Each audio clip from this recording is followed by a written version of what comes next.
Okay, so first of all, I want to thank TiESiliconValley and all the organizers for the youth track for helping set up this event. I've always enjoyed having a chance to talk to young people about opportunities, but then also their parents and supporters about the ways that we can all contribute to helping create the next generation of inventors and entrepreneurs.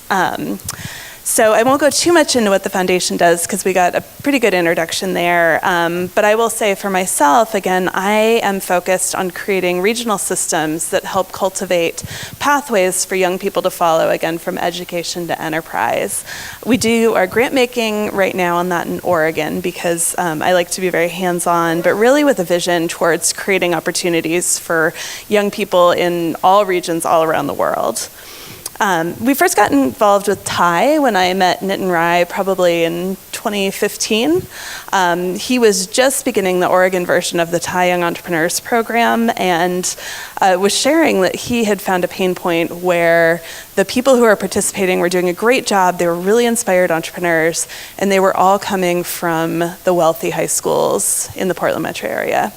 And so we sat down to chat, and one of the things that we came up with was an opportunity for figuring out to get this kind of experience that you all have had out to every student. So one of the things I've liked best about Ti is that it doesn't just educate youth, but it actually provides all entrepreneurs with the right support at the right time, education, but also mentors and funding and other support. And I'm not going to spend the few minutes I have up here encouraging any of you to become entrepreneurs because I know that you don't need that encouragement. You're well on your way to becoming part of that 600,000 people every year who launch a business in the US. But instead, again, I want to talk about those systems, the ones that are going to help you on your journey and help you understand what you need to do to make sure those systems are strong. So before I get going, how many of you have heard this term entrepreneurial ecosystems? Okay, a couple. So for those who haven't, there's a lot of definitions. My vision for an entrepreneurial ecosystem is a collection of resources and players that knowingly or unknowingly impact a region's ability to support the development of entrepreneurs. These resources are connected and interdependent. Thank you for bearing with me for that boring definition. But you may be surprised. I'm going to argue today that the most important thing that you can do to help propel yourself on your entrepreneurial journey is help make sure that there are other entrepreneurs who are also succeeding. There we go, I did it. So one of the things that's really been guiding what the Lemelson Foundation has been doing in the last few years has been this great report that came out of Stanford. I grew up near Berkeley, and also now Harvard University by an economist named Raj Chetty, who some of you may have heard of. One of the things he wanted to look at was why inventors and entrepreneurs were only coming out of certain demographics and populations. And one of the things they found, which probably is not surprising to anyone here, is that you're more likely to become an entrepreneur and an inventor if you come from a wealthy family. So I'm going to read you a quote from an article from The Economist about this study that I think really brings to bear just some of the key findings. So The Economists used third grade test scores in New York City public schools as a rough measure of innate ability. Using math scores, parentheses, reading scores are useless for predicting future patent holding. They show that even among the brightest pupils, those who are low income, Black, or Hispanic are much less likely to go on to be inventors despite having the brains for it. This measure of intellectual prowess can explain just 1/3 of the gap in invention rates between high income and low income children, and virtually none of the gender gap. But as children get older, the gap in test scores becomes more helpful in predicting future inventors. What the data suggests is that low-income kids, minorities, and women start out on roughly equal footing to high-income males from non-minority families, and they gradually fall behind over time, says Raj Chetty, one of the study's authors. So what that means is that there aren't enough entrepreneurs to keep the system going strong. I want to dig a little bit deeper into what those opportunity gaps are. So there's a gap in opportunity to see yourself as an entrepreneur, to access educational opportunities that teach the skills to invent and start a business, to access physical and financial resources, so prototyping spaces, funds to help get your idea or your business off the ground, and connections with experienced mentors. So there's no one entity that helps address these gaps. Everyone is responsible. So remember how I talked about systems? For an entrepreneurial ecosystem to work, every player, every single player needs to be actively engaged and involved. Because whether you know it or not, whether you want to be or not, you are part of an entrepreneurial ecosystem.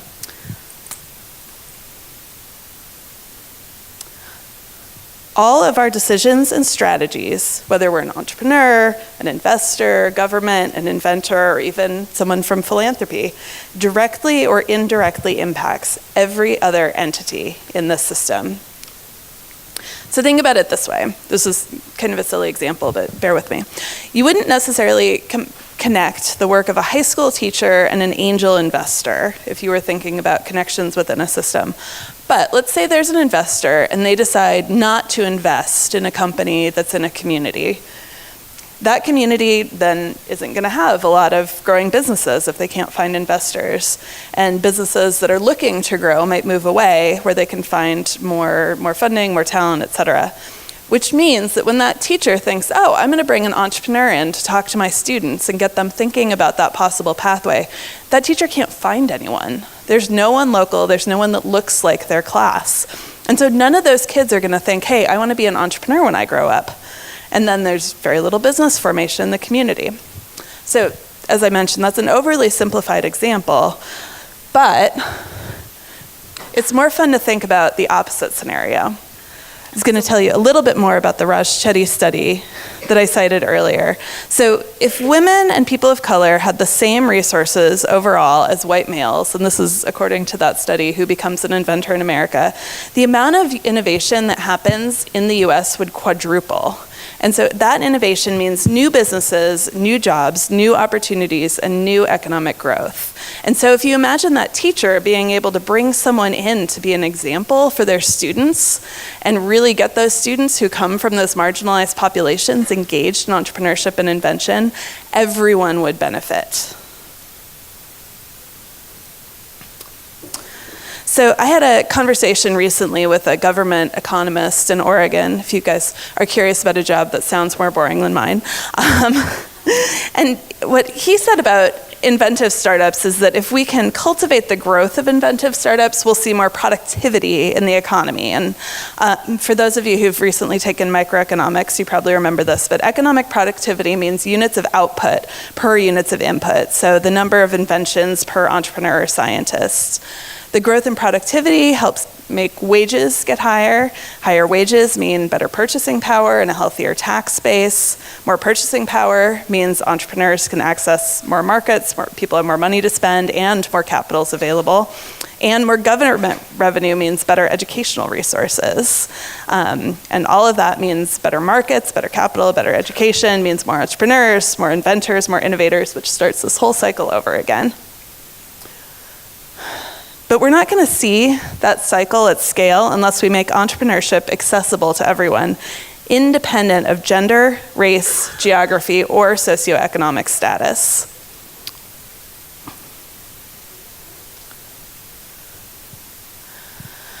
So I'm guessing a lot of you probably resonate with this information. It may not be your lived experience, but you watch the news, you're very engaged people, and you know that these populations are out there that don't have opportunities.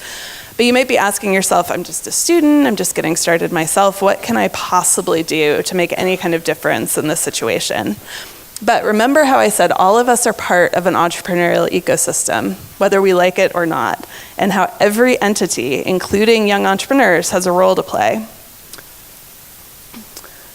So young people make enormous contributions to entrepreneurial ecosystems. If anybody ever tells you that what you do is not important, tell them this. Young people make enormous contributions to entrepreneurial ecosystems. Here's some of the possible roles. You can be talent for a startup, you can be a founder yourself, you can inspire your classmates, you can invent, you can bring market knowledge to bear, as we heard before, because you guys know a lot more about things that are interesting your age and population than I am. If anybody is interested afterwards, ask me the time I tried to learn how to use Snapchat at a conference with other foundation people. But all of these aspects are what young people bring. So I want to give you a few ideas about some specific things you can do. So I mentioned earlier that the Oregon TI chapter started an in-school program for TYE, specifically so that marginalized kids could access the program. You can ask your TI leaders to do that. You can make sure that you're including people from those populations in the teams that you build. Diverse teams create opportunities for those team members, but they also help make you more successful. You can share your entrepreneurship experience with your peers. Some of them still may not know that young people can learn about and participate in entrepreneurship.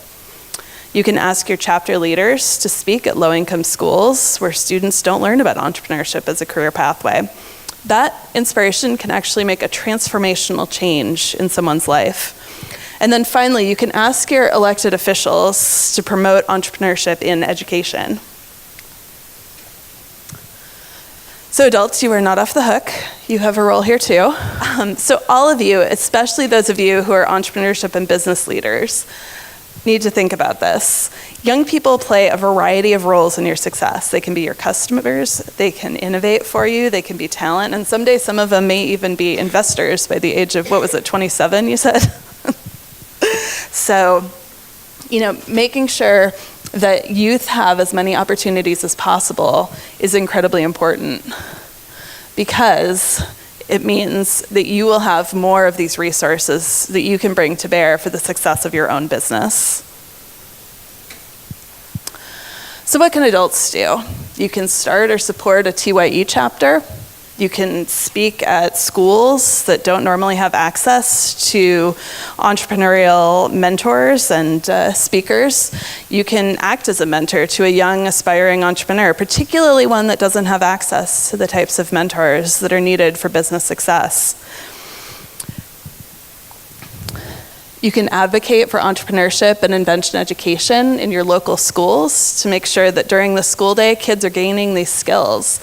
And finally, you can encourage your fellow TI members who didn't want to come to this event, because I know there's some other great sessions going on downstairs. Make sure that they know about this. Make sure they know that their success isn't just about getting money for their startup or finding the best new company to invest in, but that it's really about cultivating the next generation. So I want to encourage everyone in this room, in conclusion, at some point today, find someone new at this conference and introduce yourself to them. And then after you get a chance to learn about what they do and where they're from, think about how you're connected. Think about identifying a way that that person is dependent on you and you're dependent on them for your success. It might not be easy, but I would challenge you that I doubt you can find anyone here that you can't identify a connection to. And that ecosystem that creates those connections and celebrates those connections and depends on those connections is something we need to protect and cultivate and grow for ourselves and for future generations. So thank you all for taking the time to listen to me. And I'll be at the social hour after the presentations if anybody wants to chat further or teach me how to use a smartphone.